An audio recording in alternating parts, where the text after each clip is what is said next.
ಆತ್ಮೀಯ ವೀಕ್ಷಕರೇ ನಮಸ್ಕಾರ. ಕರ್ನಾಟಕ ರಾಜ್ಯ ಮಾನಸಿಕ ಆರೋಗ್ಯ ಪ್ರಾಧಿಕಾರ ಪ್ರಸ್ತುತಪಡಿಸುವ ಮನೋಚಿಂತನ ಮಾಲಿಕೆಯ ಇಂದಿನ ಸಂಚಿಕೆಗೆ ನಾನು ಡಾಕ್ಟರ್ ಚೈತ್ರ ತಮ್ಮೆಲ್ಲರಿಗೂ ಸ್ವಾಗತವನ್ನು ಕೋರ್ತಾ ಇದ್ದೇನೆ. ಮನುಷ್ಯ ಅಂತಂದಮೇಲೆ ಒಂದಲ್ಲ ಒಂದು ರೀತಿಯ ರೋಗ ರುಜಿನಗಳು ಇದ್ದದ್ದೇ. ಆದರೆ ಕೆಲವೊಂದು ರೋಗಗಳ ಹೆಸರನ್ನು ಕೇಳಿದ್ರೇನೆ ಎದೆ ನಡುಗುತ್ತೆ, ಮುಂದೇನು ಎನ್ನುವಂತಹ ಆತಂಕ ಕಾಡುತ್ತೆ. ಅವುಗಳಲ್ಲಿ ಮುಖ್ಯವಾದದ್ದು ಅಂತಂದರೆ ಬಿಗ್ ಸಿ ಎನ್ನುವಂತಹ ಕುಖ್ಯಾತಿಯನ್ನು ಪಡೆದಂತಹ ಕ್ಯಾನ್ಸರ್. ನಿಜ, ವೈದ್ಯಕೀಯ ವಿಜ್ಞಾನ ಇಂದು ಬಹಳಷ್ಟು ಮುಂದುವರೆದಿದೆ. ಕ್ಯಾನ್ಸರ್ಗೂ ಕೂಡ ಆನ್ಸರ್ ಇದೆ ಎನ್ನುವಂತಹ ಹಂತವನ್ನು ನಾವು ತಲುಪಿದ್ದೇವೆ. ಆದರೂ ಕೂಡ ಕ್ಯಾನ್ಸರ್ನ ಬಗ್ಗೆ ಇರುವಂತಹ ಭಯ ಏನಿದೆ ಅದು ಜನರಲ್ಲಿ ಸಾಮಾನ್ಯವಾಗಿರೋದನ್ನು ನಾವು ಒಪ್ಪಿಕೊಳ್ಳಲೇಬೇಕು. ಈ ಕ್ಯಾನ್ಸರ್ಗೂ ಮತ್ತು ಮಾನಸಿಕ ಆರೋಗ್ಯಕ್ಕೂ ಏನು ಸಂಬಂಧ, ಯಾವ ರೀತಿಯಲ್ಲಿ ಪರಸ್ಪರ ಅದು ಒಂದನ್ನೊಂದು ನಿರ್ಧರಿಸುತ್ತೆ, ಎಲ್ಲ ವಿಷಯಗಳ ಕುರಿತಾಗಿ ನಮ್ಮ ಇಂದಿನ ಚರ್ಚೆ. ನಮ್ಮೊಂದಿಗಿದ್ದಾರೆ ಕಾರವಾರ ವೈದ್ಯಕೀಯ ವಿಜ್ಞಾನ ಸಂಸ್ಥೆಯ ಮನೋವೈದ್ಯಕೀಯ ವಿಭಾಗದಲ್ಲಿ ಪ್ರಾಧ್ಯಾಪಕರು ಮತ್ತು ಮುಖ್ಯಸ್ಥರಾಗಿರುವಂತಹ ಡಾಕ್ಟರ್ ವಿಜಯ್ ರಾಜ್ ಎನ್ ಅವರು. ಬನ್ನಿ, ಅವರನ್ನು ಕಾರ್ಯಕ್ರಮಕ್ಕೆ ಬರಮಾಡಿಕೊಳ್ಳೋಣ. ಡಾಕ್ಟ್ರೇ ನಮಸ್ತೆ. ನಮಸ್ಕಾರ. ನಮ್ಮ ಕಾರ್ಯಕ್ರಮಕ್ಕೆ ತಮಗೆ ಸ್ವಾಗತ. Thank you. ಡಾಕ್ಟ್ರೇ, ಈಗ ಕ್ಯಾನ್ಸರ್ ಅನ್ನುವಂಥದ್ದು ದೇಹದ ಯಾವುದೇ ಅಂಗಕ್ಕೆ ಬರಲಿಕ್ಕೆ ಸಾಧ್ಯ ಇದೆ ಅನ್ನೋದು ನಮಗೆ ಗೊತ್ತು. ಹೌದು. ಆದರೆ ಮನಸ್ಸು ಅನ್ನುವಂಥದ್ದು ಕಣ್ಣಿಗೆ ಕಾಣೋದಲ್ಲ ನೋಡಿ. ಹಾಗಾಗಿ ಈ ಕ್ಯಾನ್ಸರ್ಗೂ ಮತ್ತು ಮಾನಸಿಕ ಆರೋಗ್ಯಕ್ಕೂ ಏನಾದರೂ ಸಂಬಂಧ ಇದೆಯಾ? ಖಂಡಿತವಾಗಿಯೂ ಇದೆ ಮೇಡಮ್, ಕ್ಯಾನ್ಸರ್ಗೂ ಮತ್ತು ಮಾನಸಿಕ ಆರೋಗ್ಯಕ್ಕೆ. ಯಾಕಂದರೆ ನಾವು ಒಂದು ಗಾದೆಯನ್ನು ಕೇಳಿರ್ತೀವಿ, ಸದೃಢ ದೇಹದಲ್ಲಿ ಸದೃಢ ಮನಸ್ಸು ಅಂತೇಳಿ. ಸೊ ಯಾವಾಗ ದೇಹಕ್ಕೆ ಯಾವುದಾದ್ರೂ ರೋಗ ಬಂತಪ್ಪ ಅಂದರೆ, ಕ್ಯಾನ್ಸರ್ ಆಗಿರಲಿ ಬೇರೆ ಯಾವುದೇ ರೋಗ ಆಗಿರಲಿ, ಆದರೆ ಕ್ಯಾನ್ಸರ್ ಅನ್ನೋದು ಬಹಳ ಭಯಾನಕ ಅನ್ನೋದು ಸಾಮಾನ್ಯ ಜನರಲ್ಲಿ ತಲೆಯಲ್ಲಿ ಕೂತಿರುತ್ತೆ. ಸೊ ಬಂದಾಗ ಮನಸ್ಸಿಗೆ ಅದು ಡೆಫಿನೆಟ್ಲಿ ಆಘಾತ ಆಗುತ್ತೆ. ಸೊ ಇದು ಕ್ಯಾನ್ಸರು ಫಸ್ಟು ಡಯಾಗ್ನೋಸಿಸ್ ಆದಾಗ, ಅಂದರೆ ಅದನ್ನು ಯಾವಾಗ ತಿಳ್ಕೊಳ್ತಾನೆ ಪೇಷಂಟು ಅಥವಾ ರೋಗಿ, ತಿಳ್ಕೊಂಡ ತಕ್ಷಣ ಅದು ಒಂಥರ ಸಿಡಿಲ್ ಬಡ್ದಂಗೆ ಆಗುತ್ತೆ ಅಥವಾ ಆಘಾತ ಆಗುತ್ತೆ. ಅದರಿಂದ ಏನಾಗುತ್ತೆ, ಯೋಚನೆಗಳು ಸ್ಟಾರ್ಟ್ ಆಗ್ತವೆ. ಕ್ಯಾನ್ಸರ್ ಅಂದ ತಕ್ಷಣ ಜನಸಾಮಾನ್ಯರಲ್ಲಿ ಒಂದು ಕಲ್ಪನೆ ಏನಿದೆ ಅಂದರೆ, ಇದಕ್ಕೆ ಮುಕ್ತಿ ಒಂದೇ ಏನಿದೆ, ಸಾವು. ಇದಕ್ಕೆ ದಾರಿ ಒಂದೇ ಸಾವು, ಅಥವಾ ಇಲ್ಲಿ ನನ್ನದು ಒಂದು ಮರಣ ಶಿಕ್ಷೆ ಬರೆದಿಟ್ಟಿದ್ದಾರೆ ಅನ್ನೋ ಜ್ಞಾನ ಅಥವಾ ತಿಳುವಳಿಕೆ ಇದೆ. ಸೊ ಅದರಿಂದ ಹೊರಬರಲು ಸಾಧ್ಯನೇ ಇಲ್ಲ ಅನ್ನೋದು ಅವರ ತಲೆಯಲ್ಲಿ ಕೂತಿರುತ್ತೆ.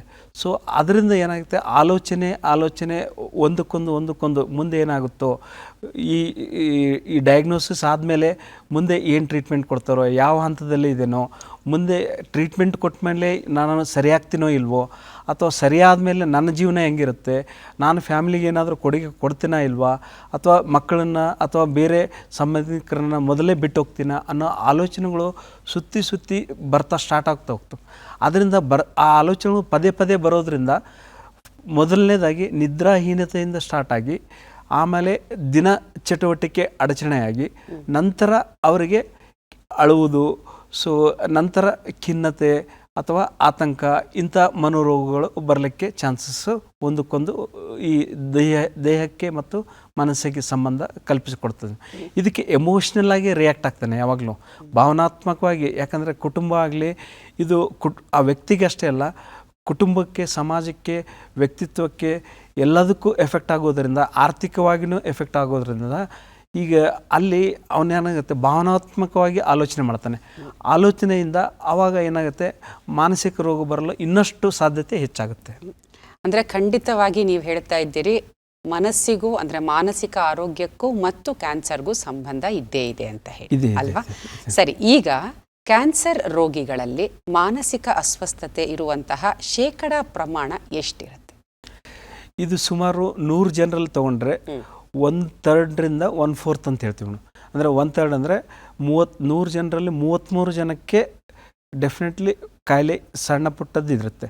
ಆದರೆ 1/4 ಜನರಿಗೆ, ಅಂದರೆ 25 ಜನರಿಗೆ ಗ್ಯಾರಂಟಿಯಾಗಿ ಒಂದಲ್ಲ ಒಂದು ಮಾನಸಿಕ ಕಾಯಿಲೆ ಇದ್ದೇ ಇರುತ್ತೆ. ಆ್ಯಕ್ಚುಲಿ ಬಹಳ ಸಂಶೋಧನೆಗಳು ಇದ್ದಾವೆ.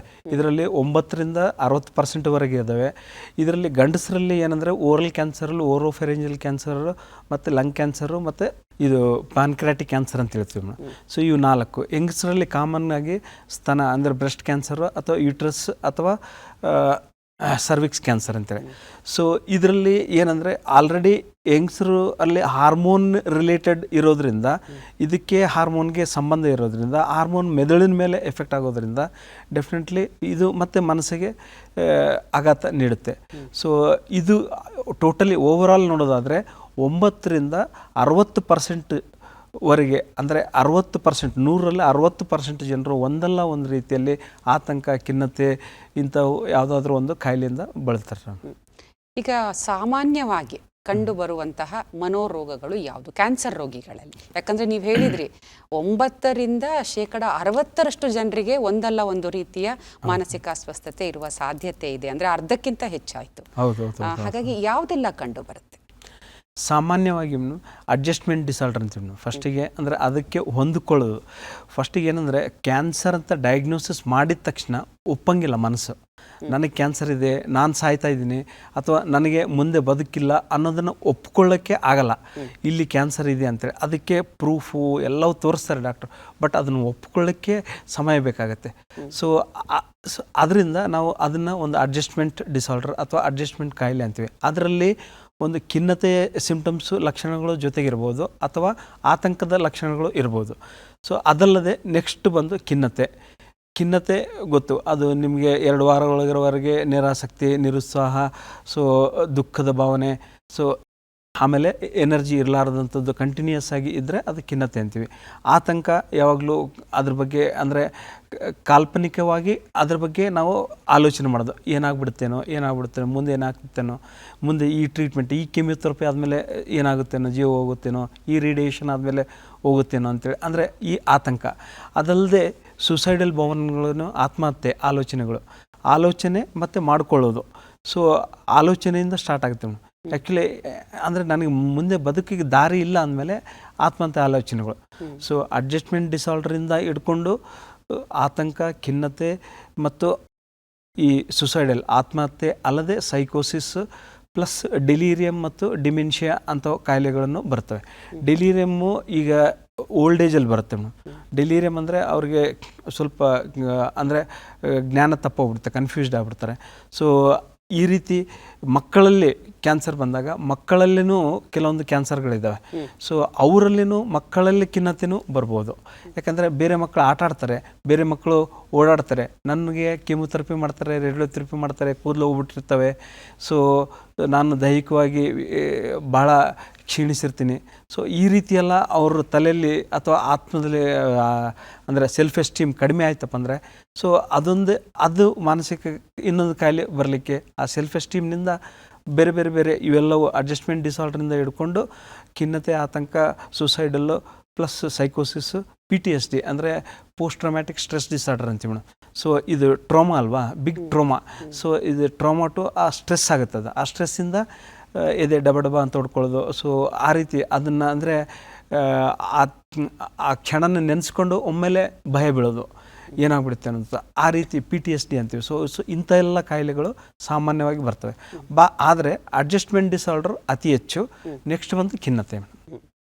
ಈಗ ಈ ರೀತಿಯಾಗಿ ಮಾನಸಿಕ ಅಸ್ವಸ್ಥತೆ ಕಾಣಿಸ್ಕೊಳ್ಳಿಕ್ಕೆ ಮುಖ್ಯ ಕಾರಣ ಏನಾಗಿರುತ್ತೆ? ಅಂದರೆ ಈಗ ಗೊತ್ತಾಯಿತು, ವಿಷಯ ಗೊತ್ತಾದಾಗ ಆಘಾತ ಆಗುವಂಥದ್ದು ಸರಿಯೇ, 1 ದಿವಸ 2 ದಿವಸ ನಂತರ ಅದನ್ನು ಒಪ್ಕೊಳ್ಳುವಂಥದ್ದು ಅನಿವಾರ್ಯ. ಅದ್ರ ಜೊತೆಗೆ ಕ್ಯಾನ್ಸರ್ಗೆ ಈಗ ಅತ್ಯುತ್ತಮವಾದಂತಹ ಚಿಕಿತ್ಸೆಗಳು ಕೂಡ ಲಭ್ಯ ಇದೆ ಅಲ್ವಾ? ಹಾಗಾಗಿ ಈಗ ಇರೋವಂಥದ್ದೇನು, ಕ್ಯಾನ್ಸರ್ಗೂ ಇದೇ ಆನ್ಸರ್ ಅನ್ನುವಂಥದ್ದು ವೈದ್ಯರು ಹೇಳ್ತಿರುವಂತಹ ಮಾತು. ಅದು ಆರಂಭಿಕ ಹಂತದಲ್ಲಿ ಪತ್ತೆ ಆದ್ರಂತೂ ಸಂಪೂರ್ಣವಾಗಿ ಗುಣಮುಖರಾಗಲಿಕ್ಕೆ ಹಲವು ಕ್ಯಾನ್ಸರ್ಗಳಲ್ಲಿ ಸಾಧ್ಯವಿದೆ. ಹಾಗಿದ್ದು ಕೂಡ ಯಾಕೆ ಕ್ಯಾನ್ಸರ್ ರೋಗಿಗಳಲ್ಲಿ ಈ ರೀತಿ ಇಷ್ಟು ಹೆಚ್ಚಾಗಿ ಮಾನಸಿಕ ಅಸ್ವಸ್ಥತೆ ಕಂಡು ಬರುತ್ತೆ? ನೀವು ಹೇಳಿದಾಗ ಮೇಡಮ್, ಪ್ರಾಥಮಿಕ ಹಂತದಲ್ಲಿ ಕಂಡುಹಿಡಿದು ಚಿಕಿತ್ಸೆಯನ್ನು ಕೊಟ್ಟರೆ ಪೂರ್ಣವಾಗಿ ಗುಣವಾಗ್ತಾರೆ. ಬಟ್ ಇದನ್ನು ಅವರ ತಲೆಯಲ್ಲಿ ನಾವು ಆ್ಯಸ್ ಎ ಸೈಕ್ಯಾಟ್ರಿಸ್ಟ್ ಮತ್ತು ಸೈಕ್ಯಾಟ್ರಿಕ್ ಸೋಷಿಯಲ್ ವರ್ಕರ್, ಸೊ ಮನೋವೈದ್ಯರು ಮತ್ತು ಆಪ್ತ ಸಮಾಲೋಚಕರು ಕೂಡಿ ಅವ್ರ ಜೊತೆ ಕೆಲಸ ಮಾಡಬೇಕಾಗತ್ತೆ ಇದನ್ನು ತುಂಬಲಿಕ್ಕೆ. ಆದರೂ ಯಾಕೆ ಬರ್ತವೆ ಅಂದರೆ, ಒಂದು ಇದು it's A inflammatory process madam. Inflammatory process ಅಂದರೆ ಈಗ ಆ ಇನ್ಫ್ಲಮೇಷನ್ ಆದಾಗ ಜ್ವರ ಬರುತ್ತೆ ಬಾಡಿಯಲ್ಲಿ. ಅದೇ ರೀತಿ ಈ ಇನ್ಫ್ಲಮೇಷನ್, ದೇಹದ ಇನ್ಫ್ಲಮೇಷನ್ನು ಮೆದುಳಿಗೆ ಹೋದರೆ ಅದು ಖಿನ್ನತೆ ರೂಪದಲ್ಲಿ, ಆತಂಕ ರೂಪದಲ್ಲಿ ಒಂದು ಕಾರಣ. ಇನ್ನೊಂದು ಕಾರಣ ಸೈಕೋಸೋಷಿಯಲ್, ಅಂದರೆ ಮನೋಸಾಮಾಜಿಕ ಅಂದರೆ ಅದರಲ್ಲಿ ಕುಟುಂಬದಲ್ಲಿ ನಿರ್ಲಕ್ಷ್ಯಕ್ಕೊಳಗಾಗ್ತೀವಿ, ಸಾಮಾಜಿಕವಾಗಿ ನಿರ್ಲಕ್ಷ್ಯಕ್ಕೊಳಗಾಗ್ತೀವಿ. ಮನೋರೋಗಕ್ಕೆ ಎಷ್ಟು ಕಳಂಕ ಇದೆಯೋ ಅಷ್ಟೇ ಕಳಂಕ ಕ್ಯಾನ್ಸರ್ಗೂ ಇದೆ. ಸೊ ಈ ಕಳಂಕನ ನಾವು ಸಮಾಜದಿಂದ ತೆಗೆಯೋದು ಭಾಳ ಸುಲಭ ಇಲ್ಲ. ಯಾಕಂದರೆ ಅದು ಮೊದಲನೇದಾಗಿ ಅವರು ಭಟ್ರ ಹತ್ರ ಹೋಗ್ತಾರೆ, ಪೂಜಾರಿ ಹತ್ರ ಹೋಗ್ತಾರೆ. ಸೊ ಅವ್ರ ಹತ್ರ ಎಲ್ಲ ಹೋದ್ಮೇಲೆ ಆಮೇಲೆ ಯಾಕಂದರೆ ಇದಕ್ಕೆ ಆನ್ಸರ್ ಇಲ್ಲ ಅಂತ ಗೊತ್ತಿರುತ್ತಲ್ವ ಅವ್ರಿಗೆ. ಸೊ ಅವರು ಅಂದರೆ ಜನಸಾಮಾನ್ಯರು ಡಾಕ್ಟರ್ಗಳಿಗಿಂತ ಬಹಳ ಅಂದರೆ ಅವರು ಇಂಟೆಲಿಜೆಂಟೇ. ಸೊ ಫಸ್ಟ್ ಏನು ಮಾಡ್ತಾರೆ, ಇದಕ್ಕೆ ಆನ್ಸರ್ ಇಲ್ಲ ಅಂದ ತಕ್ಷಣ ಬೇರೆ ಬೇರೆ ಕಡೆ ಆನ್ಸರ್ ಹುಡುಕ್ಲಿಕ್ಕೆ ಸ್ಟಾರ್ಟ್ ಮಾಡ್ತಾರೆ. ಅಲ್ಲಿ ಅಷ್ಟೆಲ್ಲ ಹುಡುಕಿದ ಮೇಲೆ ಏನಾಗುತ್ತೆ, ಅವ್ರಿಗೆ ಏನನ್ಸುತ್ತೆ ಇಲ್ಲಿ ಅಲ್ಲಿನೂ ಪರಿಹಾರ ಸಿಗಲ್ಲ ಅಂದಾಗ ಸೊ ಏನಾಗುತ್ತೆ, ಆರ್ಥಿಕವಾಗಿ ಅಲ್ಲಿ ಅಷ್ಟೊತ್ತಿಗಾಗಲೇ ದಿವಾಳಿತನ ಸ್ಟಾರ್ಟ್ ಆಗಿರುತ್ತೆ. ಸೊ ಸಾಮಾಜಿಕ, ಕೌಟುಂಬಿಕ ಮತ್ತು ಆರ್ಥಿಕ ಇದು ಎಲ್ಲವೂ ಒತ್ತಡದಿಂದ, ಸೊ ಇದಕ್ಕೆ ಭಾವನಾತ್ಮಕವಾಗಿ ಎಮೋಷ್ನಲ್ ರೆಸ್ಪಾನ್ಸಿಂದ, ಆಮೇಲೆ ಇನ್ಫ್ಲಮೇಟರಿ ರೆಸ್ಪಾನ್ಸ್, ಇವೆಲ್ಲವೂ ಸೇರಿ ಅವರಲ್ಲಿ ಈ ಖಿನ್ನತೆ ಮತ್ತು ಆತಂಕ ಅಥವಾ ಅಡ್ಜಸ್ಟ್ಮೆಂಟ್ ಡಿಸಾರ್ಡರ್ ಬರೋ ಚಾನ್ಸಸ್ ಇವು ಕಾರಣಗಳು. MHCA ಅಂದರೆ ಮೆಂಟಲ್ ಹೆಲ್ತ್ ಕೇರ್ ಆ್ಯಕ್ಟ್ 2017 ಏನಿದೆ, ಇದರ ಅಂಶಗಳು ಇವರಿಗೇನಾದರೂ ಅನ್ವಯ ಆಗುತ್ತಾ, ಹೇಗೆ? ಖಂಡಿತ ಅನ್ವಯ ಆಗುತ್ತೆ ಮೇಡಮ್.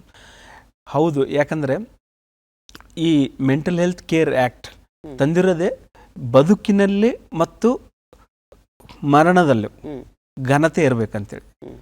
ಮನುಷ್ಯ ಅಂದಮೇಲೆ ಬದುಕು ಮತ್ತು ಮರಣದಲ್ಲಿ ಎರಡೂದರಲ್ಲೂ ಘನತೆ ಬೇಕು. ಆ ಗೌರವ ಘನತೆ ಇರಬೇಕು ಅನ್ನೋದಕ್ಕೆ ಈ ಕೇರ್ ಆ್ಯಕ್ಟ್ ತಂದಿರೋದು. ಅಂದರೆ ಮನೋರೋಗಿಗಳಿಗೆ ಅಷ್ಟೇ ಅಲ್ಲ, ಈ ಕ್ಯಾನ್ಸರ್ ರೋಗದಲ್ಲಿನೂ ಮನೋರೋಗ ಬಂದಮೇಲೂ ಅವ್ರಿಗೆ ಕೆಲವೊಮ್ಮೆ ಕೆಪ್ಯಾಸಿಟಿ ಅನ್ನೋದು ಅಂದರೆ ನಿರ್ಧಾರ ಮಾಡುವ ತಿಳುವಳಿಕೆ ಹೋಗ್ಬಿಡುತ್ತೆ. ಅಂಥ ಟೈಮಲ್ಲಿ ಫ್ಯಾಮಿಲಿ ಮೆಂಬರ್ಸು ಅವ್ರನ್ನ ಇನ್ವಾಲಂಟರಿ ಅಡ್ಮಿಷನ್ ಅಂತೇಳಿ. ಸೊ ಇನ್ವಾಲಂಟರಿ ಅಡ್ಮಿಷನ್ ಮಾಡಲಿಕ್ಕೆ ನಮ್ಮ ಹತ್ರ ಸೆಕ್ಷನ್ಸ್ ಇದ್ದಾವೆ ಇದು ಮೆಂಟಲ್ ಹೆಲ್ತ್ ಕೇರ್ ಆ್ಯಕ್ಟಲ್ಲಿ. ಸೊ ಅದು ಆ್ಯಕ್ಚುಲಿ ಮನೆಯವರಾಗಲಿ ಅಥವಾ ಬೇರೆಯವರು ಗಾರ್ಡಿಯನ್ ನೋಡ್ಕೊಳ್ಳೋರು ಅವ್ರ ಸೈನ್ ತೊಗೊಂಡು ನಾವು ಮಾಡಬೇಕಾಗತ್ತೆ. ಇನ್ನೊಂದು ಏನಂದರೆ ಅಡ್ವಾನ್ಸ್ ಡೈರೆಕ್ಟಿವ್ ಅಂತ ಇರುತ್ತೆ ಮೇಡಮ್. ಅಡ್ವಾನ್ಸ್ಡ್ ಡೈರೆಕ್ಟಿವ್ ಅಂದರೆ ತಾವು ಈ ತಿಳುವಳಿಕೆಯನ್ನ ಮುಂದೆ ಹೋಗುತ್ತೆ ಅಂತೇಳಿ ತಿಳ್ಕೊಂಡು ಹೀಗೆ ಬರೆದಿಡ್ಬೋದು. ಅವರು ಒಂದು ಖಾಲಿ ಹಾಳೆಯಲ್ಲಿ ನನ್ನ ಟ್ರೀಟ್ಮೆಂಟ್ ಇಂಥ ಹಾಸ್ಪಿಟ್ಲಲ್ಲೇ ಜರಗಬಹುದು, ಈ ರೀತಿಯೇ ಚಿಕಿತ್ಸೆ ಕೊಡ್ರಿ, ಈ ರೀತಿ ನನಗೆ ರೇಡಿಯೋಥೆರಪಿ ಬೇಕು, ಈ ರೀತಿ ನನಗೆ ಕೀಮೋಥೆರಪಿ ಬೇಡ ಅನ್ನೋದನ್ನು ಅವ್ರು ಮೊದಲೇ ಹೇಳ್ಬೋದು. ಸೊ MHCA ಅಲ್ಟಿಮೇಟ್ಲಿ ಏನಂದರೆ ಆ ರೋಗಿಯ ಘನತೆ ಮತ್ತು ಬದುಕು ಎರಡು, ಸಾವಿನಲ್ಲೂ ಮತ್ತು ಬದುಕಿನಲ್ಲೂ ಘನತೆಯನ್ನು ಕಾಪಾಡಲಿಕ್ಕೆ ಈ ರೂಲ್ಸು, ಮತ್ತು ಅವ್ರಿಗೆ ಮನೋರೋಗ ಇರೋದ್ರಿಂದ ಅವ್ರನ್ನ ಪ್ರೊಟೆಕ್ಟ್ ಮಾಡೋದು ಕರ್ತವ್ಯ ಆಗುತ್ತೆ ಮೇಡಮ್, ಕಾನೂನಾತ್ಮಕವಾಗಿ. ಕಡೆಯದಾಗಿ ಏನು ಕಿವಿ ಮಾತನ್ನು ಹೇಳಲಿಕ್ಕೆ ಬಯಸ್ತೀರಿ? ಎಲ್ಲದಕ್ಕೂ ಕಾರಣ ಒತ್ತಡ, ಜೀವನ ಶೈಲಿ. ಸೊ ಇಲ್ಲಿಂದ ಸ್ಟಾರ್ಟ್ ಆಗುತ್ತೆ ಮೇಡಮ್. ಸೊ ಎಲ್ಲರೂ ಲೈಫ್ ಸ್ಟೈಲ್ ಮಾಡಿಫಿಕೇಷನ್ ಮಾಡಲೇಬೇಕು, ಜೀವನ ಶೈಲಿಯನ್ನು ಪದ್ಧತಿಯನ್ನು ಬದಲಿಸಿಕೊಳ್ಳಲೇಬೇಕು, ಒತ್ತಡವನ್ನು ನಿಭಾಯಿಸುವ ತಂತ್ರಗಳನ್ನು ಕಲಿಯಲೇಬೇಕು, ಉತ್ತಮವಾದ ಜೀವನ ಶೈಲಿಯನ್ನು ನಮ್ಮದಾಗಿಸಿಕೊಳ್ಳಬೇಕು ಅಂತ ಹೇಳಿ ನೀವು ಹೇಳ್ತಾ ಇದ್ದೀರಿ. ಕ್ಯಾನ್ಸರ್ ಕಾಯಿಲೆಗೂ ಮತ್ತು ಮಾನಸಿಕ ಆರೋಗ್ಯಕ್ಕೂ ಖಂಡಿತವಾಗಿ ಸಂಬಂಧವಿದೆ. ಉತ್ತಮವಾದಂತಹ ಜೀವನ ಶೈಲಿಯನ್ನು ನಮ್ಮದಾಗಿಸಿಕೊಳ್ಳೋಣ ಎನ್ನುವಂತಹ ಅತ್ಯುತ್ತಮವಾದ ಕಿವಿ ಮಾತನ್ನು ಈ ಕಾರ್ಯಕ್ರಮದ ಮೂಲಕ ನಮಗೆ ನೀಡಿದ್ದಕ್ಕಾಗಿ ನಿಮಗೆ ವಂದನೆಗಳನ್ನು ತಿಳಿಸ್ತಾ ಇದ್ದೇವೆ. ಧನ್ಯವಾದಗಳು. ನಮಸ್ಕಾರ. ಕ್ಯಾನ್ಸರ್ ರೋಗಿಗಳಲ್ಲಿ ಅನೇಕ ರೀತಿಯ ಮನೋರೋಗಗಳು ಕಾಡಬಹುದು ಅನ್ನೋದನ್ನು ತಿಳ್ಕೊಂಡ್ವಿ. ಯಾವ್ದ್ಯಾವುದು ಅಂತ ಕೂಡ ಗೊತ್ತಾಯಿತು. ಆದರೆ ಪ್ರಶ್ನೆ ಏನಂದರೆ, ಈ ಮನೋರೋಗಗಳನ್ನು ಗುರುತಿಸೋದು ಹೇಗೆ? ಗುರುತಿಸಿದ ನಂತರ ಅದಕ್ಕೆ ಚಿಕಿತ್ಸೆ ಇದೆಯಾ? ಚಿಕಿತ್ಸೆ ಇದ್ದರೆ ಎಲ್ಲಿ ಸಿಗುತ್ತೆ? ಹಾಗೂ ಕುಟುಂಬದವರ ಪಾತ್ರ ಏನು? ಈ ಎಲ್ಲ ವಿಷಯಗಳ ಕುರಿತಾಗಿ ಹೆಚ್ಚಿನ ಮಾಹಿತಿಯನ್ನು ನೀಡಲು ನಮ್ಮೊಂದಿಗಿದ್ದಾರೆ ಕಾರವಾರ ವೈದ್ಯಕೀಯ ವಿಜ್ಞಾನ ಸಂಸ್ಥೆಯ ಮನೋವೈದ್ಯಶಾಸ್ತ್ರ ವಿಭಾಗದಲ್ಲಿ ಸಹಾಯಕ ಪ್ರಾಧ್ಯಾಪಕರಾಗಿರುವಂತಹ ಡಾಕ್ಟರ್ ಕಾವ್ಯಶ್ರೀ ಕೆ ಅವರು. ಬನ್ನಿ, ಅವರನ್ನು ಕಾರ್ಯಕ್ರಮಕ್ಕೆ ಬರಮಾಡಿಕೊಳ್ಳೋಣ. ನಮಸ್ತೆ. ಕಾರ್ಯಕ್ರಮಕ್ಕೆ ಸ್ವಾಗತ. ಈಗಾಗಲೇ ನಾನು ಹೇಳಿದೆ ಏನಂತಂದರೆ, ಕ್ಯಾನ್ಸರ್ ರೋಗಿಗಳಲ್ಲಿ ಮನೋರೋಗಗಳು ಸಾಮಾನ್ಯ ಅಂತ ನಾವು ಈಗಾಗಲೇ ತಿಳಿದುಕೊಂಡಿದ್ದೇವೆ. ಆದರೆ ಕ್ಯಾನ್ಸರ್ ರೋಗಿಗಳು ಹಾಗೇನೇ ಒಂದು ರೀತಿಯ ಬೇಸರದಲ್ಲಿರ್ತಾರೆ. ಮುಂದಿನ ಭವಿಷ್ಯ ಹೇಗೆ ಎನ್ನುವಂತಹ ಆತಂಕ ಕಾಡೋದು ಸಹಜವೇ. ಹೀಗಿರಬೇಕಾದ್ರೆ ಅವರಿಗೆ ಮನೋರೋಗ ಇದೆ ಅಂತ ಹೇಳಿ ಗೊತ್ತಾಗೋದು ಹೇಗೆ? ಇದು ತುಂಬ ಇಂಪಾರ್ಟೆಂಟ್ ಕ್ವಶನ್ನು. ಆ್ಯಕ್ಚುಲಿ ಇದು ಸೈಕ್ಯಾಟ್ರಿಸ್ಟ್ ಮತ್ತು ಸೈಕ್ಯಾಟ್ರಿಸ್ಟ್ ರೋಲ್ ಎಷ್ಟು ಇಂಪಾರ್ಟೆಂಟ್ ಅನ್ನೋದನ್ನು ಈ ಕ್ವಶನ್ ಹೇಳ್ಬೋದು. ಸೊ ಯೂಶ್ವಲಿ ಕ್ಯಾನ್ಸರ್ ರೋಗಿಗಳಲ್ಲಿ ಈಗ ನಾವೇನಾದರೂ ಮಾನಸಿಕ ಸಮಸ್ಯೆ ಇದೆ ಅಂತ ನಾವು ಗುರುತಿಸಬೇಕಾದಾಗ ಅವರ ಕುಟುಂಬದವರ ಪಾತ್ರ ಮತ್ತು ಅವರ ಟ್ರೀಟಿಂಗ್ ಫಿಸಿಷಿಯನ್ದು ತುಂಬ ಇಂಪಾರ್ಟೆಂಟ್ ರೋಲ್ ಆಗ್ತದೆ. ಸೊ ಯಾಕೆಂದರೆ ಅವರು ರೋಗಿಗಳ ಜೊತೆ ದಿನನಿತ್ಯದಲ್ಲಿ ಒಡನಾಟ ಇಟ್ಕೊಂಡಿರ್ತಾರೆ. ಸೊ ಅವರಲ್ಲಿ ಕೆಲವೊಂದು ನಡವಳಿಕೆಯಲ್ಲಿ ಬದಲಾವಣೆ ಅಥವಾ ಸನ್ನೆಗಳು ಅಥವಾ ರೋಗ ಲಕ್ಷಣಗಳನ್ನು ಅವರು ಈಸಿಯಾಗಿ ಗುರ್ತು ಮಾಡ್ಬೋದು. ಸೊ ನಾವು ಈಗ ಮುಂದಿನ ಡಿಸ್ಕಷನಲ್ಲಿ ನೋಡಿದ ಪ್ರಕಾರ ನಾವು ಕ್ಯಾನ್ಸರ್ ಪೇಷಂಟ್ಗಳಲ್ಲಿ ಸಾಮಾನ್ಯವಾಗಿ ಖಿನ್ನತೆ, ಆತಂಕ ಅನ್ನೋ ರೋಗಗಳನ್ನ ನಾವು ತುಂಬ ಈಸಿಯಾಗಿ ತುಂಬ ಕಾಮನ್ ಆಗಿ ಕಂಡುಬರುತ್ತದೆ. ಈಗ ಖಿನ್ನತೆ ಇರೋ ಪೇಷಂಟ್ಗಳಲ್ಲಿ ದುಃಖ, ಬೇಸರ, ನಕಾರಾತ್ಮಕ ಆಲೋಚನೆಗಳನ್ನು ವ್ಯಕ್ತಪಡಿಸೋದು, ಭವಿಷ್ಯದ ಬಗ್ಗೆ ಅವರಿಗೆ ಯಾವುದೇ ಒಂದು ಹೋಪ್ಲೆಸ್ನೆಸ್, ಹೆಲ್ಪ್ಲೆಸ್ನೆಸ್, ಓಕೆ, ಈ ಥರದ ವಿಚಾರಗಳನ್ನು ವ್ಯಕ್ತಪಡಿಸೋದು, ಆತ್ಮಹತ್ಯೆ ಪ್ರವೃತ್ತಿಗಳು ಅಥವಾ ಆತ್ಮಹತ್ಯೆಯ ಆಲೋಚನೆಗಳನ್ನು ಹೇಳ್ತಕ್ಕಂಥದ್ದು, ಆತಂಕದ ಪೇಷಂಟ್ಗಳಲ್ಲಿ ಅವರಿಗೆ ಚಡಪಡಿಕೆ, ಸ್ನಾಯು ಎಳೆತ, ವಿನಾಕಾರಣ ಯಾವುದೋ ಒಂದು ಯೋಚನೆ, ಅತಿಯಾಗಿ ಒಂದೇ ಟಾಪಿಕ್ ಬಗ್ಗೆ ಹೆಚ್ಚಾಗಿ ಯೋಚನೆ ಮಾಡೋದು, ಕಾಯಿಲೆ ಬಗ್ಗೆ ಯೋಚನೆ ಮಾಡೋದು, ಈ ಥರ ರೋಗ ಲಕ್ಷಣಗಳಿರ್ತದೆ. ಸೊ ಇದೆಲ್ಲ ಕಾಯಿಲೆಗಳು ಕ್ಯಾನ್ಸರ್ಗೆ ಸಂಬಂಧಪಟ್ಟದ್ದು ಅಲ್ಲದೆ ಅದು ಸತತವಾಗಿ ಮತ್ತು ಎಲ್ಲ ಥರ ಸಿಚುವೇಶನ್ಗಳಲ್ಲಿ ಇದ್ದಾಗ ಅದನ್ನು ನಾವು ಕಾಯಿಲೆ ಅಂತ ರೋಗ ನಿರ್ಣಯ ಮಾಡ್ತೀವಿ. ಸೊ ನಾವು ಯಾವುದೇ ಒಂದು ಕಾಯಿಲೆ ಇದೆ ಅಂತ ಹೇಳೋಕ್ಕಿಂತ ಮುಂಚೆ ನಮ್ಮಲ್ಲಿ ಸಿಂಪ್ಟಮ್ ಕ್ರೈಟೀರಿಯಾ ಮತ್ತು ಡ್ಯೂರೇಷನ್ ಕ್ರೈಟೀರಿಯಾ ಅಂತ ಇರ್ತದೆ. ಸೊ ನಾವು ಈ ಸಿಂಪ್ಟಮ್ಸ್ ಒಂದು ಕಾಯಿಲೆ ಇದಾಗಬೇಕಂದ್ರೆ ಇಷ್ಟು ಸಿಂಪ್ಟಮ್ಸ್ ಇರಬೇಕು ಅನ್ನೋದು ನಮ್ಮದು ಒಂದು ಟಿಕ್ ಮಾರ್ಕ್ ಇರ್ತದೆ. ಅದೇ ಆಗಲಿ ಯಾವುದೇ ಒಂದು ರೋಗಗೆ ನಿರ್ಣಯ ಮಾಡುವಾಗ ಇಷ್ಟು ಡ್ಯೂರೇಷನ್ ಅಂದರೆ ಫಾರ್ ಎಕ್ಸಾಂಪಲ್ ಈಗ ಖಿನ್ನತೆಗೆ ಮಿನಿಮಮ್ 15 days ಡ್ಯೂರೇಷನ್ ಇರಬೇಕು. ಸೊ ಇವೆರಡನ್ನು ಮೀಟ್ ಆದಾಗ ಇವರಲ್ಲಿ ಈ ಕಾಯಿಲೆ ಇದೆ ಅಂತ ಹೇಳ್ತೀವಿ. ಅಲ್ಲದೆ ಈ ಸಿಂಪ್ಟಮ್ಸ್ ಅಲ್ಲದೆ ನಾವು ಇನ್ನೂ ಬೇರೆ ತರಹದ ರೋಗ ಲಕ್ಷಣಗಳನ್ನು ನಾವು ಕ್ಯಾನ್ಸರ್ ಪೇಷಂಟ್ಗಳಲ್ಲಿ ನೋಡ್ಬೋದು. ಈಗ ಮುಂಚೆ ಹೇಳಿದ ಪ್ರಕಾರ PTSD, post traumatic stress disorder, ಮತ್ತು ಪ್ಯಾನಿಕ್ ಅಟ್ಯಾಕ್ ಅಂತ ಹೇಳ್ತೀವಿ, ಅಂದರೆ ಹಠಾತ್ತಾಗಿ ಅವರಿಗೆ ಆತಂಕ ಆಗ್ತಕ್ಕಂಥದ್ದು. ಈ ಓಲ್ಡ್ ಏಜ್ ಪೇಷಂಟ್ಸ್ ಕ್ಯಾನ್ಸರ್ ಬಂದಾಗ ಅವರಲ್ಲಿ ಡಿಮೆನ್ಷಿಯಾ ಮತ್ತು ಡೆಲಿರಿಯಮ್ ಅಂತ ಹೇಳ್ತೀವಿ, ಅಂದರೆ ಮರುವಿನ ಕಾಯಿಲೆ, ಪದೇ ಪದೇ ಒಂದೇ ಕ್ವಶನ್ ಕೇಳ್ತಾ ಇರೋದು, ಮರವಳಿಕೆ ಇರೋದು, ಅದರಿಂದ ಅವರಿಗೆ ದಿನನಿತ್ಯದ ಚಟುವಟಿಕೆಗಳಲ್ಲಿ ಸಮಸ್ಯೆ ಆಗ್ತಕ್ಕಂಥದ್ದು. ಡೆಲಿರಿಯಮ್ ಅಂದರೆ ಅವರಿಗೆ abrupt onset of confusional state ಇರ್ತದೆ, ಅವರಲ್ಲಿ ನಿದ್ರೆ ಚಕ್ರ ಬದಲಾವಣೆ ಆಗಿರ್ತದೆ. ಸೊ ಈ ಥರ ಡಿಫ್ರೆಂಟ್. ಆಮೇಲೆ ಬೈಪೋಲಾರ್ ಡಿಸಾರ್ಡರ್ಸ್ ಅಂತ ಹೇಳ್ತೀವಿ, ಅಂದರೆ ಮೇನಿಯಾ, ಡಿಪ್ರೆಷನ್, ಅಂದರೆ ಅದರಲ್ಲಿ ಒಂದು ಸೈಕಲ್ ಇರ್ತದೆ. ಮೇನಿಯಾದಲ್ಲಿ ಅವರು ಅತಿಯಾಗಿ ಎಮೋಷನಲ್, ಉತ್ಸಾಹ, ಉದ್ವೇಗ ಎಲ್ಲ ಇರ್ತದೆ. ಡಿಪ್ರೆಷನಲ್ಲಿ ಅದ್ರ ಉಲ್ಟಾ, ತುಂಬ ನಿರಾಸಕ್ತಿ, ತುಂಬ ಲೋ ಮೂಡು, ಈ ಥರ ಇರ್ತದೆ. ಸೊ ಈ ಥರ ಡಿಫ್ರೆಂಟ್ ಕಾಯಿಲೆಗೆ ಸಂಬಂಧಪಟ್ಟಂಗೆ ಡಿಫ್ರೆಂಟ್ ರೋಗ ಲಕ್ಷಣಗಳನ್ನ ನಾವು ಅದನ್ನ ಐಡೆಂಟಿಫೈ ಮಾಡಿ ಅದ್ರ ಟ್ರೀಟ್ಮೆಂಟ್ ಡ್ಯೂರೇಷನ್ ನಾವು ಅದು ಮೀಟ್ ಆದರೆ ನಾವು ಡಯಾಗ್ನೋಸ್ ಮಾಡ್ಬೋದು. ಈಗ ಮನೋರೋಗಗಳನ್ನು ಪತ್ತೆ ಹಚ್ಚಬೇಕಾದ್ರೆ, ಲಕ್ಷಣಗಳನ್ನು ಗುರುತಿಸಬೇಕಾದ್ರೆ ಕುಟುಂಬದವರು ಮತ್ತು ನೀವು ಹೇಳಿದಾಗೆ ಕುಟುಂಬ ವೈದ್ಯರು ಏನಿರ್ತಾರೆ ಅವರು ಪ್ರಮುಖ ಪಾತ್ರವನ್ನು ವಹಿಸ್ತಾರೆ ಅಂತ ಹೇಳಿದ್ರಿ. ಆದರೆ ಇದೇ ಅಂತ ಗೊತ್ತಾದ ಮೇಲೆ ಕೂಡ ಚಿಕಿತ್ಸೆ ಅದಕ್ಕೆ ಇದೆಯಾ? ಯಾಕಂದರೆ ಕ್ಯಾನ್ಸರ್ ರೋಗಕ್ಕೆ ಅವರು ಈಗಾಗಲೇ ಚಿಕಿತ್ಸೆಯನ್ನು ಪಡಿತಾ ಇರ್ತಾರಲ್ವ. ಹಾಗಾಗಿ ಮನೋರೋಗಕ್ಕೆ ಚಿಕಿತ್ಸೆ ಇದೆಯಾ? ಅದು ಈ ಥರದ್ರಲ್ಲಿ ಮತ್ತೆ ಮನೋರೋಗ ಬಂತಂದರೆ ಎಲ್ಲ ಕಾಂಪ್ಲಿಕೇಟ್ ಆಯ್ತಲ್ಲ ಅನ್ನುವಂತಹ ಒಂದು ಆತಂಕ ಇರುತ್ತೆ. ಹಾಗೆಯೇ ಎಲ್ಲಿ ಸಿಗುತ್ತೆ ಅನ್ನುವಂಥದ್ದು ಕೂಡ ತುಂಬ ಜನರಿಗೆ ಗೊತ್ತಿರೋದಿಲ್ಲ. ಹಾಗಾಗಿ ಈ ರೀತಿ ಕ್ಯಾನ್ಸರ್ ರೋಗಿಗಳಲ್ಲಿ ಮನೋರೋಗಗಳು ಕಂಡು ಬಂದಾಗ ಅದಕ್ಕೆ ಚಿಕಿತ್ಸೆ ಲಭ್ಯವಿದೆಯಾ ಮತ್ತು ಅದು ಎಲ್ಲಿ ಸಿಗುತ್ತೆ?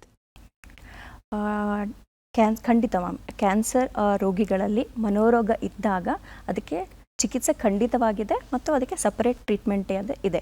ಓಕೆ, ಸೊ ಈಗ ನಾವು ಕ್ಯಾನ್ಸರ್ ಪೇಷಂಟ್ಗಳಿಗೆ ಈ ಚಿಕಿತ್ಸೆ ಮಾಡುವಾಗ ಕೆಲವೊಂದು ಅಂಶಗಳನ್ನು ನಾವು ನೆನ್ಪಿಟ್ಕೋಬೇಕಾಗ್ತದೆ. ಅಂದರೆ ಕ್ಯಾನ್ಸರ್, ಯಾವ ಥರದ ಕ್ಯಾನ್ಸರ್, ವಿಧದ ಕ್ಯಾನ್ಸರ್, ಯಾವ ಸ್ಟೇಜಲ್ಲಿದ್ದಾರೆ ಕ್ಯಾನ್ಸರ್, ಎಷ್ಟು ತೀವ್ರವಾಗಿದೆ. ಓಕೆ, ಆಮೇಲೆ ಈ ಕ್ಯಾನ್ಸರ್ ಟ್ರೀಟ್ಮೆಂಟ್ ಮಾಡೋಕ್ಕಿಂತ ಮುಂಚೆ ನಾವು ಮಾನಸಿಕ ಕಾಯಿಲೆನಾಗಲಿ ಅದರದ್ದು ತೀವ್ರತೆಯೂ ನೋಡಬೇಕಾಗ್ತದೆ. Mild, moderate, severe. ಈಗ ಡಿಪ್ರೆಷನ್ ಅಂತಲೇ ತೊಗೊಂಡಾಗ ಖಿನ್ನತೆ ಅದು ಮೈಲ್ಡ್ ಫಾರ್ಮಲ್ಲಿದೆನಾ ಅಥವಾ ಮಾಡ್ರೇಟ್ ಫಾರ್ಮಲ್ಲಿದೆನಾ, ಸಿವಿಯರಲ್ಲಿ ಇದೆನಾ, ಇದು ನೋಡಬೇಕಾಗ್ತದೆ. ಆಮೇಲೆ ಇನ್ನೊಂದು ಏನಂದರೆ ಕ್ಯಾನ್ಸರ್ ಪೇಷಂಟ್ಗಳಲ್ಲಿ ನಾವು ಟ್ರೀಟ್ಮೆಂಟ್ ಸ್ಟಾರ್ಟ್ ಮಾಡುವಾಗ ಆಲ್ರೆಡಿ ಕ್ಯಾನ್ಸರಿಂದ ಮತ್ತು ಅದರ ಟ್ರೀಟ್ಮೆಂಟಿಂದ ಆ ಪೇಷಂಟ್ಗಳಲ್ಲಿ ಆಲ್ರೆಡಿ ದೇಹ ತುಂಬ ಬಳಲ್ಬಿಟ್ಟಿರ್ತದೆ. ಸೊ ಅವ್ರು ಮಾತ್ರೆ ಹಾಕುವಾಗ ನಾವು ಒಂದು ಫಾರ್ಮುಲಾ ಯೂಸ್ ಮಾಡ್ತೀವಿ, ಸ್ಟಾರ್ಟ್ ಲೋ ಗೋ ಸ್ಲೋ ಅಂತ. ಅಂದರೆ ನಾವು ಕಡಿಮೆ ಪ್ರಮಾಣದ ಮಾತ್ರೆಗಳನ್ನ ಸ್ಟಾರ್ಟ್ ಮಾಡಬೇಕು ಮತ್ತು ನಿಧಾನವಾಗಿ ನಾವು ಟೈಟ್ರೇಟ್ ಮಾಡಬೇಕಾಗ್ತದೆ. ಸೊ ಈ ಥರ ಕೆಲವೊಂದು ಅಂಶಗಳನ್ನು ನಾವು ತಲೆಯಲ್ಲಿಟ್ಟುಕೊಂಡು ಚಿಕಿತ್ಸೆ ಮಾಡಬೇಕಾಗ್ತದೆ. ಕಾಯಿಲೆಗೆ ಸಂಬಂಧಪಟ್ಟಂಗೆ ಫಾರ್ ಎಕ್ಸಾಂಪಲ್ ಖಿನ್ನತೆ ಇದ್ದಾಗ ಅವರಿಗೆ ನಾವು ಆ್ಯಂಟಿಡಿಪ್ರೆಸೆಂಟ್ ಮೆಡಿಕೇಷನ್ಸ್, ಈಗ ಸೈಕೋಸಿಸ್ ಇದ್ದಾಗ ಆ್ಯಂಟಿಸೈಕೋಟಿಕ್ ಮೆಡಿಕೇಷನ್ಸ್ ಅಂತ, ಈಗ ಮೂಡ್ ಡಿಸಾರ್ಡರ್ಸ್ ಅಂತ ಹೇಳ್ತೀವಿ, ಅಲ್ಲಿ ನಾವು ಮೂಡ್ ಸ್ಟೆಬಿಲೈಸರ್ಸ್ ಅಂತ ಯೂಸ್ ಮಾಡ್ತೀವಿ. ಹೀಗೆ ವಿವಿಧ ರೀತಿಯ ನಾವು ಟ್ರೀಟ್ಮೆಂಟನ್ನು ಮಾಡಬೇಕಾಗ್ತದೆ. ಈ ಟ್ರೀಟ್ಮೆಂಟ್ ನಮಗೆ ಎಲ್ಲಿ ಸಿಗ್ತದೆ ಅಂತ ಇನ್ನೊಂದು ಪ್ರಶ್ನೆ ಕೇಳಿದ್ರಿ, ಇದು ತುಂಬ ಜನಕ್ಕೆ. ಈಗಿನ ಸರ್ಕಾರ ನಮಗೆ ಮಾನಸಿಕ ಕಾಯಿಲೆಗೆ ಅತಿ ಹೆಚ್ಚು ಮಹತ್ವವನ್ನು ಕೊಡ್ತಾ ಇದೆ. ಆಯಿತು. ಸೊ ಎಲ್ಲರಿಗೂ ನಮಗೆ ಮಾನಸಿಕ ಟ್ರೀಟ್ಮೆಂಟ್ ಸಿಗಬೇಕು ಅನ್ನೋದೇ ನಮ್ಮ ಸರ್ಕಾರದ ಧ್ಯೇಯ. ಹಾಗಾಗಿ ಇತ್ತೀಚೆಗೆ ಜಿಲ್ಲಾ ಆಸ್ಪತ್ರೆಗಳಲ್ಲಿ, ಎಸ್ಪೆಷಲಿ ಸರ್ಕಾರಿ ಆಸ್ಪತ್ರೆಗಳಲ್ಲಿ ಇವರಿಗೆಲ್ಲರಿಗೂ ಉಚಿತ ಮಾನಸಿಕ ಟ್ರೀಟ್ಮೆಂಟ್ಸ್ ಲಭ್ಯ ಆಗ್ತಾ ಇದೆ. ಅಲ್ಲದೆ ಇನ್ಸ್ಟಿಟ್ಯೂಟ್ಸ್ ಲೈಕ್ ನಿಮ್ಹಾನ್ಸಲ್ಲಿ, ಓಕೆ, ಆ ಥರದ ರೆಪ್ಯೂಟೆಡ್ ಕಾಲೇಜ್ಗಳಲ್ಲೂ ಸಿಗ್ತಾ ಇದೆ. ಅದು ಅಲ್ಲದೆ ಈವನ್ ಪ್ರೈವೇಟ್ ಮೆಡಿಕಲ್ ಕಾಲೇಜಸ್ಗಳಲ್ಲೂ ಅವರ ಆರ್ಥಿಕ ಅನುಕೂಲದ ಪ್ರಕಾರ ಅವರು ಅವೈಲ್ ಮಾಡ್ಬೋದು. ಸೊ ಸರ್ಕಾರಿ ಕಾಲೇಜಲ್ಲಿ ಅವರಿಗೆ ಅಥವಾ ಸರ್ಕಾರಿ ಆಸ್ಪತ್ರೆಗಳಲ್ಲಿ ಅವರಿಗೆ ಟ್ರೀಟ್ಮೆಂಟ್ ಉಚಿತವಾಗಿ ಸಿಗ್ತಾ ಇದೆ. ಸೊ ಟ್ರೀಟ್ಮೆಂಟ್ ಅದು ಮೆಡಿಕೇಶನ್ಸ್ ಆಗಲಿ ಅಥವಾ ಕೌನ್ಸಿಲಿಂಗ್ ಆಗಲಿ ಎರಡೂ ಅವರಿಗೆ ಉಚಿತವಾಗಿ ಸಿಗ್ತದೆ. ಈಗ ಕ್ಯಾನ್ಸರ್ಗೆ ಅವರು ನಾನಾ ರೀತಿಯ ಚಿಕಿತ್ಸೆಯನ್ನು ತೆಗೆದುಕೊಳ್ತಿರ್ತಾರೆ. ಅದು ಕೀಮೋಥೆರಪಿ ಆಗಿರ್ಬೋದು, ರೇಡಿಯೋಥೆರಪಿ ಆಗಿರಬಹುದು, ಅಥವಾ ಇನ್ನಿತರ ಏನೇ ಮಾತ್ರೆಗಳಾಗಿರಬಹುದು. ಈಗ ಮನೋರೋಗಕ್ಕೂ ಕೂಡ ಮಾತ್ರೆಗಳನ್ನು ಅಥವಾ ಮತ್ತೆ ಇನ್ನೇನನ್ನೋ ನೀವೇನು ಹೇಳ್ತೀರಾ ಅದನ್ನು ತೆಗೆದುಕೊಳ್ಬೇಕಾಗತ್ತೆ. ಇವೆರಡರಿಂದ ಅಡ್ಡ ಪರಿಣಾಮಗಳಾಗಲ್ವಾ, ಅಥವಾ ಒಂದರ ಚಿಕಿತ್ಸೆ ಇನ್ನೊಂದಕ್ಕೆ ಎಲ್ಲಾದರೂ ವಿರುದ್ಧವಾಗಿ ಕೆಲಸ ಮಾಡುತ್ತಾ, ಅಡ್ಡ ಪರಿಣಾಮಗಳಾಗುವ ಸಾಧ್ಯತೆ ಇರುತ್ತಾ, ಹೇಗೆ? ಹೌದು, ಇದು ಖಂಡಿತ. ಬಟ್ ನಾವೀಗ ಇತ್ತೀಚೆಗೆ ಬಂದಿರೋ ನ್ಯೂವರ್ ಮೆಡಿಕೇಶನ್ಸ್ ಅಂತ ಏನು ಕರಿತೀವಿ, ಅದು ಕಂಪ್ಯಾರಿಟಿವ್ಲಿ ರಿಲೇಟಿವ್ಲಿ ವೆರಿ ಸೇಫ್, ಅಂದರೆ ಸೇಫ್ ಅಂತ ಕನ್ಸಿಡರ್ ಮಾಡ್ತೀವಿ. ಆದರೂ ನಾವು ಕೆಲವೊಂದು ಡ್ರಗ್ ಇಂಟ್ರಾಕ್ಷನ್ಸ್ ಅಂತ ಹೇಳ್ತೀವಿ. ಈಗ ಕ್ಯಾನ್ಸರ್ ಟ್ರೀಟ್ಮೆಂಟ್ ತೊಗೊತಿರೋ ಪೇಷಂಟ್ಸಲ್ಲಿ ನಾವೀಗ ಸೈಕೋಟ್ರೋಪಿಕ್ ಮೆಡಿಕೇಷನ್ಸ್, ಅಂದರೆ ನಾವು ಮಾನಸಿಕ ಕಾಯಿಲೆಗೆ ಕೊಡ್ತಕ್ಕಂಥ ಮೆಡಿಕೇಷನ್ ಹಾಕಿದಾಗ ಕೆಲವೊಂದು ಬಾರಿ ಡ್ರಗ್ ಇಂಟ್ರಾಕ್ಷನ್ಸ್ ಆಗೋ ಚಾನ್ಸಸ್ ಇರ್ತದೆ. ಅಲ್ಲದೇನೂ ಈಗ ಕ್ಯಾನ್ಸರ್ ಪೇಷಂಟ್ಗಳಲ್ಲಿ ಇಮ್ಯುನೋಸಪ್ರೆಷನ್ ಅಂತ ಹೇಳ್ತೀವಿ, ಅಂದರೆ ಅವ್ರು ತೊಗೊತಿರೋ ಟ್ರೀಟ್ಮೆಂಟು ಅಥವಾ ಕ್ಯಾನ್ಸರು ಅವರ ರೋಗ ನಿರೋಧಕ ಶಕ್ತಿನ ತುಂಬ ಕುಗ್ಗಿಸ್ಬಿಟ್ಟಿರ್ತದೆ. ಸೊ ಅಂಥವರಲ್ಲಿ ನಾವೀಗ ಆಲ್ರೆಡಿ ಈಗ ಒಂದು ನಾರ್ಮಲ್ ಆಗಿ ಬರೋ ಕೆಮ್ಮು ನೆಗಡಿನೇ ಅವರಿಗೆ ಕಫ ಅಥವಾ ಇನ್ಫೆಕ್ಷನ್ ಆಗಿ ಪರಿಣಾಮ ಬೀರ್ತದೆ. ಸೊ ಅದರಿಂದ ಅವರ ದೇಹದಲ್ಲಿ ಲವಣಾಂಶ ಹೆಚ್ಚು ಕಡಿಮೆ ಆಗೋದು, ಸೊ ಇಂಥವರಲ್ಲಿ ಡೆಲೀರಿಯಂ ಅನ್ನೋ ಒಂದು ಚಾನ್ಸಸ್ ಜಾಸ್ತಿ ಇರ್ತದೆ. ಅದು ಕೂಡ ಒಂದು ಮಾನಸಿಕ ಕಾಯಿಲೆ. ಸೊ ಈಗ ನಾವು ಆ್ಯಂಟಿಡಿಪ್ರೆಸೆಂಟ್ ಮೆಡಿಕೇಷನ್ ಅಂತ ಏನು ಟ್ರೀಟ್ಮೆಂಟ್ ಕೊಡ್ತೀವಿ ಅದರ ಒಂದು ಸೈಡ್ ಎಫೆಕ್ಟ್ ಕೂಡ ಅದು ಆಗಿರ್ತದೆ, ಲವಣಾಂಶಗಳಲ್ಲಿ ಹೆಚ್ಚು ಕಡಿಮೆ. ಹಾಗಾಗಿ ಎರಡು ಒಂದಕ್ಕೊಂದು ಸೇರಿ ನಾವು ಚಾನ್ಸಸ್ ಆಫ್ ಡೆಲೀರಿಯಂ ಅಥವಾ ಕಾಂಪ್ಲಿಕೇಶನ್ ಇನ್ನೂ ಹೆಚ್ಚು ಮಾಡೋ ಸಾಧ್ಯತೆಗಳು ಇರ್ತದೆ. ಒಂದು ಡ್ರಗ್ ಇಂಟ್ರಾಕ್ಷನ್ಸ್ ಅಂತ ಹೇಳ್ತೀವಿ. ಈಗ ನಾವು ಖಿನ್ನತೆಯಲ್ಲಿ ಒಂದು ಆ್ಯಂಟಿಡಿಪ್ರೆಸೆಂಟ್ ಮೆಡಿಕೇಷನ್ಸ್ ಅಂತ ಕೊಡ್ತೀವಿ, ಅದರಲ್ಲಿ ಒಂದು ಫ್ಲೋಕ್ಸೆಟಿನ್ ಅಂತ ಒಂದು ಮೆಡಿಕೇಷನ್. ಈಗ ಬ್ರೆಸ್ಟ್ ಕ್ಯಾನ್ಸರ್ ಪೇಷಂಟು ಅವರು ಕೀಮೊಥೆರಪಿ ತೊಗೊತಾ ಇರುವಾಗ ಅವರು ಒಂದು ಟೆಮಾಕ್ಸಿಫಿನ್ ಅಂತ ಒಂದು ಮಾತ್ರೆ ತೊಗೋತಾ ಇದ್ದಾಗ, ಈಗ ನಾವು ಫ್ಲೋಕ್ಸೆಟಿನ್ ಅಂತ ಮೆಡಿಕೇಷನ್ ಹಾಕಿದಾಗ ಇದು CYP ಸೈಟೋಕ್ರೋಮ್ 2D6 ಅಂತ ಒಂದು ಎಂಜೈಮ್ನ ನಿಷ್ಕ್ರಿಯಗೊಳಿಸೋ ಚಾನ್ಸಸ್ ಇರ್ತದೆ. ಅದು ನಿಷ್ಕ್ರಿಯಗೊಂಡಾಗ ಆ ಟೆಮಾಕ್ಸಿಫಿನ್ದು ಎಫಿಕಸಿ ಕಮ್ಮಿ ಆಗೋ ಚಾನ್ಸಸ್. ಸೊ ಅದರಿಂದ ಕ್ಯಾನ್ಸರ್ದು ಎಫಿಕಸಿನ ಟ್ರೀಟ್ಮೆಂಟ್ ಕೂಡ ಫೇಲ್ಯೂರ್ ಆಗೋ ಚಾನ್ಸಸ್ ಇರ್ತದೆ. ಸೊ ನಾವು ಯಾವಾಗ ನಾವು ಮೆಡಿಕೇಷನ್ ಚೂಸ್ ಮಾಡ್ತೀವೋ ಅದನ್ನು ನಾವು ಇವನ್ನೆಲ್ಲನೂ ತಲೆಯಲ್ಲಿ ಇಟ್ಕೊಂಡು ಸೂಕ್ತವಾಗಿ ಮೆಡಿಕೇಷನ್ ಆಗಬೇಕಾಗ್ತದೆ. ಹಾಗಂದ್ರೆ ಅದಕ್ಕೆ ಟ್ರೀಟ್ಮೆಂಟೇ ಇಲ್ವಾ ಅಂತಲ್ಲ, ಅದರಲ್ಲೂ ಸೇಫರ್ ಮೆಡಿಕೇಷನ್ಸ್ ಇದೆ. ಅದೇ ಆ್ಯಂಟಿಡಿಪ್ರೆಸೆಂಟಲ್ಲೇ ಸಿಟಲೋಪ್ರಾಮ್ ಅಂತ ಇದೆ. ಆ ಮೆಡಿಕೇಷನ್ ಆ ಸೈಡ್ ಎಫೆಕ್ಟ್ ಕಾಸ್ ಮಾಡ್ದೇನೋ ನಾವು ಯೂಸ್ ಮಾಡ್ಬೋದು, ಟ್ರೀಟ್ಮೆಂಟ್ ಮಾಡ್ಬೋದು. ಈಗ ನೀವು ಹೇಳಿದ್ರಿ ಏನೇನು ಚಿಕಿತ್ಸೆಯನ್ನು ಮನೋರೋಗಗಳು ಇದ್ದಾಗ ಕೊಡಲಾಗುತ್ತೆ ಅಂದಾಗ ಅದನ್ನು ಸೌಮ್ಯ, ಮಧ್ಯಮ ಮತ್ತು ತೀವ್ರ ಅಂತ ಹೇಳಿ ಮಾಡಿ ಅದಕ್ಕೆ ಅನುಗುಣವಾಗಿ ಚಿಕಿತ್ಸೆಯನ್ನು ನೀಡಲಾಗುತ್ತೆ ಅಂತ. ಸೌಮ್ಯ ಅಂತ ಅಂದಾಗ ನೀವು ಹೇಳಿದ್ದೇನೆಂದರೆ ಎಷ್ಟೋ ಬಾರಿ ಆಪ್ತ ಸಮಾಲೋಚನೆ ಸಾಕಾಗುತ್ತೆ ಅಂತ. ಆಪ್ತ ಸಮಾಲೋಚನೆ ಅನ್ನುವಂಥದ್ದು ಎಷ್ಟರ ಮಟ್ಟಿಗೆ ಈ ಒಂದು ಪ್ರಕ್ರಿಯೆಯಲ್ಲಿ ಕಾರ್ಯವನ್ನು ನಿರ್ವಹಿಸುತ್ತೆ? ಎಸ್, ಆಪ್ತ ಸಮಾಲೋಚನೆ ಅಂದರೆ ಕೌನ್ಸಿಲಿಂಗ್ ಅಂತ ಹೇಳ್ತೀವಿ. ಅದು ನಮ್ಮ ಟ್ರೀಟ್ಮೆಂಟ್ನ ಎಲ್ಲ ಹಂತದಲ್ಲೂ ಅದು ತುಂಬ ಇಂಪಾರ್ಟೆಂಟ್ ಪಾತ್ರ, ತುಂಬ ಮುಖ್ಯವಾದ ಪಾತ್ರ ವಹಿಸ್ತದೆ. ಈಗ ನಾವು ಪ್ರಾರಂಭದಲ್ಲೇ ಈಗ ಒಂದು ಪೇಷಂಟ್ಗೆ ಕ್ಯಾನ್ಸರ್ ಇದೆ ಅಂತ ನಾವು ಈವನ್ ಹೇಳುವಾಗಲೇ, ರೋಗಿಗಳಿಗೆ ಹೇಳುವಾಗಲೇ ನಾವು ಕೆಲವೊಂದು ಪ್ರೋಟೋಕಾಲ್ನ ಫಾಲೋ ಮಾಡಬೇಕಾಗ್ತದೆ. ಅದಕ್ಕೆ ನಮಗೆ ಬ್ರೇಕಿಂಗ್ ದ ಬ್ಯಾಡ್ ನ್ಯೂಸ್ ಅಂತ ಹೇಳ್ತಾರೆ. ಸೊ ಅದಕ್ಕೂ ನಾವು ಒಂದು ಸಿಸ್ಟಮ್ನ ಫಾಲೋ ಮಾಡ್ತೀವಿ. ಯಾಕಂದರೆ ಅದನ್ನು ರೋಗಿಗಳು ಹೇಗೆ ತಗೋತಾರೆ, ಅದನ್ನು ಹೇಗೆ ನಿಭಾಯಿಸ್ತಾರೆ ಅನ್ನೋದು ಇಂಪಾರ್ಟೆಂಟ್ ಆಗ್ತದೆ. ಅದ್ರ ಮೇಲೆ ಕೂಡ ಅವರು ಹೇಗೆ ಅದನ್ನು ಮುಂದುವರ್ಸ್ಕೊಂಡು ಹೋಗ್ತಾರೆ ಅನ್ನೋದು ಇಂಪಾರ್ಟೆಂಟ್ ಆಗ್ತದೆ.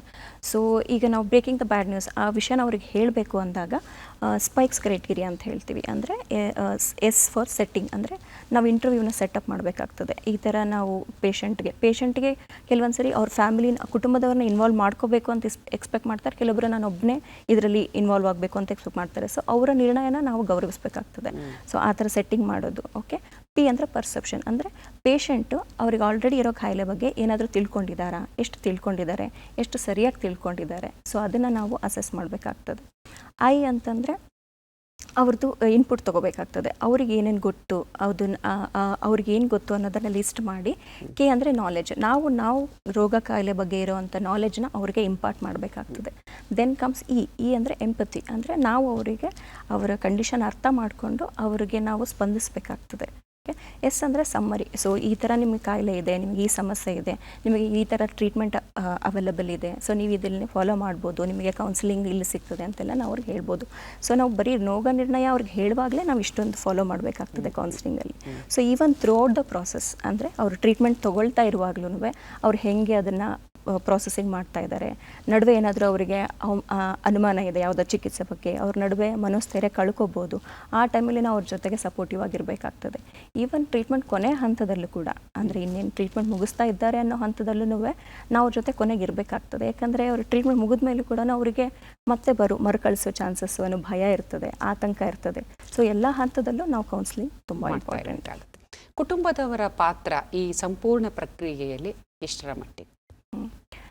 ಕುಟುಂಬದವರು ತುಂಬ ಇಂಪಾರ್ಟೆಂಟ್ ಮ್ಯಾಮ್. ಯಾಕಂದರೆ ಕ್ಯಾನ್ಸರ್ ಅಂದರೆ ಇದು ಜಸ್ಟ್ ರೋಗಿಗಷ್ಟೇ ಅಲ್ಲ, ಅದ್ರ ಕುಟುಂಬದವ್ರನ್ನೂ ಅಫೆಕ್ಟ್ ಆಗೋದ್ರಿಂದ ಕುಟುಂಬದವರು ಕೂಡ ರೋಗ ನಿರ್ಣಯದಿಂದ ಹಿಡಿದು ಅವರ ಸ್ಟಾರ್ಟಿಂಗ್ ಪ್ರತಿಯೊಂದು ಡಿಸಿಷನಲ್ಲೂ ಕುಟುಂಬದ ಇನ್ವಾಲ್ವ್ಮೆಂಟ್ ತುಂಬ ಬೇಕಾಗ್ತದೆ. ಆಮೇಲೆ ಸ್ಟಡೀಸ್ ರಿಸರ್ಚ್ ಪ್ರಕಾರ ಯಾರು ಈ ಶೇರ್ಡ್ ಡಿಸಿಷನ್ಸ್ ಮಾಡ್ತಾರೆ ಫ್ಯಾಮಿಲಿ ಮೆಂಬರ್ಸ್ ಜೊತೆಗೆ, ಸೊ ಅವರಲ್ಲಿ ರೋಗಿಗಳಲ್ಲಿ ಹೆಚ್ಚಿನ ತೃಪ್ತಿ ಅಂದರೆ ಸ್ಯಾಟಿಸ್ಫ್ಯಾಕ್ಷನ್ ಜಾಸ್ತಿ ಇರ್ತದೆ. ಅವರ ಕ್ಯಾನ್ಸರ್ ಟ್ರೀಟ್ಮೆಂಟ್ಗೆ ಸ್ಪಂದನೆ ಮಾಡೋ ರೇಟ್ ಚೆನ್ನಾಗಿರ್ತದೆ ಅಂತ ಹೇಳ್ತಾರೆ.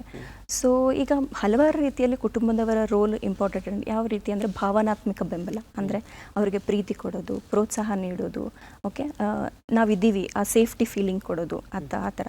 ಆರ್ಥಿಕ ನೆರವು ತುಂಬ ಇಂಪಾರ್ಟೆಂಟ್. ಅದು ನಿಮಗೆ ಗೊತ್ತೇ ಇರ್ಬೋದು ಕ್ಯಾನ್ಸರಿಂದ ಎಷ್ಟು ಆರ್ಥಿಕವಾಗಿ ದುಬಾರಿ ಚಿಕಿತ್ಸೆ ಇದರಿಂದ. ಸೊ ಆರ್ಥಿಕವಾಗಿ ನೆರವು ನೀಡೋದು. ಆಮೇಲೆ ಪ್ರತಿನಿತ್ಯದ ದಿನದ ಚಟುವಟಿಕೆಗಳಲ್ಲಿ ಅವ್ರಿಗೆ ಎದ್ದೇಳೋದಾಗಲಿ, ಎಷ್ಟೊಂದು ಜನಕ್ಕೆ ದೇಹ ತುಂಬ ಸುಸ್ತಾಗ್ಬಿಟ್ಟಿರ್ತಾರೆ, ಅವರಿಗೆ ಬಾತ್ರೂಮ್ ಕರ್ಕೊಂಡು ಹೋಗೋದು, ಊಟ, ಪ್ರತಿಯೊಂದು ದಿನನಿತ್ಯ ಚಟುವಟಿಕೆಗಳಲ್ಲೂ ಅವರು ಬೇಕಾಗೇ ಆಗ್ತದೆ. ಸೊ ಇದೆಲ್ಲ ರೀತಿಯಿಂದನೂ ಕುಟುಂಬ ತುಂಬ ಇಂಪಾರ್ಟೆಂಟ್, ಅವ್ರ ಕೊನೆ ಜನಕ್ಕೆ ಇರಲೇಬೇಕಾಗುತ್ತೆ. ಏನು ಒಂದು ಸಂದೇಶವನ್ನು ಈ ಕಾರ್ಯಕ್ರಮದ ಮೂಲಕ ನೀಡಲಿಕ್ಕೆ ಇಷ್ಟಪಡ್ತೀರಿ? ಓಕೆ, ಸೊ ಕ್ಯಾನ್ಸರ್ ಅನ್ನೋದು ಕ್ಯಾನ್ಸರ್ ಬಂದ ತಕ್ಷಣವೇ ಇದು ಜೀವನ ಮುಗಿದ್ದು ಅಂತ ಅಲ್ಲ. ಸೊ ಕ್ಯಾನ್ಸರ್ ಅನ್ನೋದು ಒಂದು chronic life long chronic illness. So ಯಾವುದೇ ಒಂದು ಹಂತದಲ್ಲೂ ರೋಗಿ ಮಾನಸಿಕವಾಗಿ ಬಳಲ್ತಾನೆ. ಸೊ ಅದನ್ನು ನಾವು ಬೇಗನೆ ಅದನ್ನು ಐಡೆಂಟಿಫೈ ಮಾಡಿ ಟ್ರೀಟ್ಮೆಂಟ್ ಮಾಡೋದ್ರಿಂದ ಅವನಿಗೆ ನಾವು ಬೆಟರ್ ಕ್ವಾಲಿಟಿ ಆಫ್ ಲೈಫ್ ಅಥವಾ ಬೆಟರ್ ಟ್ರೀಟ್ಮೆಂಟ್ ಔಟ್ಕಮನ್ನು ನಾವು ಅವನಲ್ಲಿ ನೋಡಬಹುದು. ಹಾಗಾಗಿ ಕೆಲವೊಂದು ಕ್ಯಾನ್ಸರ್ ರೋಗಿಗಳಿಗೆ ನಾನೊಂದು ಕಿವಿ ಮಾತು ಏನು ಹೇಳ್ತೀನಿ ಅಂದರೆ, ಸೊ ನಿಮಗೆ ಕ್ಯಾನ್ಸರ್ ಬಂದ ತಕ್ಷಣ ನಿಮ್ಮ ಲೈಫ್ ಮುಗೀತು ಅಂತ ಅಲ್ಲ. ಸೊ ಈ ಹೋರಾಟದಲ್ಲಿ ನೀವು ಒಬ್ಬರೇ ಅಲ್ಲ, ಓಕೆ, ನೀವು ಸಹಾಯ ಕೇಳಿ, ನೀವು ಸಹಾಯ ಪಡ್ಕೋತೀರಾ, ಅದಕ್ಕೆ ಟ್ರೀಟ್ಮೆಂಟ್ ಕೂಡ ಇದೆ. ಕ್ಯಾನ್ಸರ್ ಬಂತು ಅಂತಂದರೆ ಬದುಕು ಕ್ಯಾನ್ಸರ್ ಅಲ್ಲ, ಅದನ್ನು ಆತ್ಮವಿಶ್ವಾಸದಿಂದ ಎದುರಿಸಬೇಕು ಎನ್ನುವಂತಹ ಮಾತನ್ನು ಹೇಳಿದ್ರಿ. ನಮ್ಮ ಇಂದಿನ ಕಾರ್ಯಕ್ರಮದಲ್ಲಿ ಭಾಗವಹಿಸಿದ್ದಕ್ಕಾಗಿ ನಿಮಗೆ ಧನ್ಯವಾದಗಳನ್ನು ತಿಳಿಸ್ತಾ ಇದ್ದೇವೆ. ವಂದನೆಗಳು. ವೀಕ್ಷಕರೇ, ಇದಾಗಿತ್ತು ಈ ಸಲದ ಮನೋಚಿಂತನ ಕಾರ್ಯಕ್ರಮ. ಕ್ಯಾನ್ಸರ್ ಮತ್ತು ಮಾನಸಿಕ ಆರೋಗ್ಯ ಕುರಿತಾಗಿ ಎಷ್ಟೊಂದು ವಿಷಯಗಳನ್ನು ತಿಳಿದುಕೊಂಡ್ವಿ ಅಲ್ವಾ? ಕಾರ್ಯಕ್ರಮ ವೀಕ್ಷಿಸಿದ್ದಕ್ಕಾಗಿ ತಮಗೆಲ್ಲರಿಗೂ ವಂದನೆಗಳನ್ನು ಸಲ್ಲಿಸುತ್ತಾ ಇಂದಿನ ಸಂಚಿಕೆಯನ್ನು ಮುಕ್ತಾಯ ಮಾಡ್ತಾ ಇದ್ದೇವೆ. ಮತ್ತೆ ಭೇಟಿಯಾಗೋಣ. ನಮಸ್ಕಾರ.